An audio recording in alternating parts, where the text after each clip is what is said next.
പെരുമ്പാവൂരിൽ പ്ലൈവുഡ് കമ്പനിയിൽ തീപിടുത്തം. പെരുമ്പാവൂർ സ്വദേശി ഹാഫിസിന്റെ ഉടമസ്ഥതയിലുള്ള കമ്പനിയിൽ പുലർച്ചെ 3 മണിയോടെയാണ് തീപിടുത്തമുണ്ടായത്. ഒരു ഭാഗം പൂർണ്ണമായി കത്തിനശിച്ചു. 6 ഫയർഫോഴ്സ് യൂണിറ്റുകൾ എത്തിയാണ് തീയണച്ചത്. മുഹമ്മദ് റാഫിയുണ്ട് വിവരങ്ങൾ നൽകാനായി. റാഫി, തീ പൂർണ്ണമായും അണച്ചോ?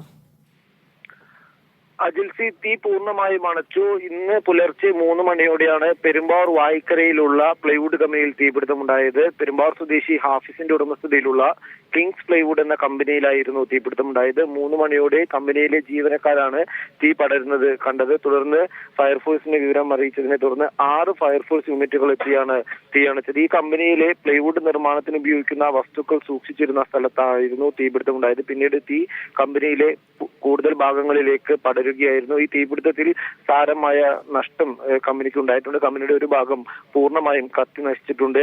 പെരുമ്പാവൂർ, മൂവാറ്റുപുഴ, കോതമംഗലം, പട്ടിമറ്റം എന്നിവിടങ്ങളിൽ നിന്നുള്ള ഫയർഫോഴ്സ് യൂണിറ്റുകളാണ് തീയണച്ചത്. എന്തായാലും ഇപ്പോൾ തീ നിയന്ത്രണ വിധേയമായിട്ടുണ്ട്. ഒപ്പം തന്നെ ആർക്കും പരിക്കില്ല എന്നുള്ളതും ആശ്വാസകരമായ കാര്യമാണ്. ശരി, റാഫി കരീമാണ് വിവരങ്ങൾ നൽകിയത്.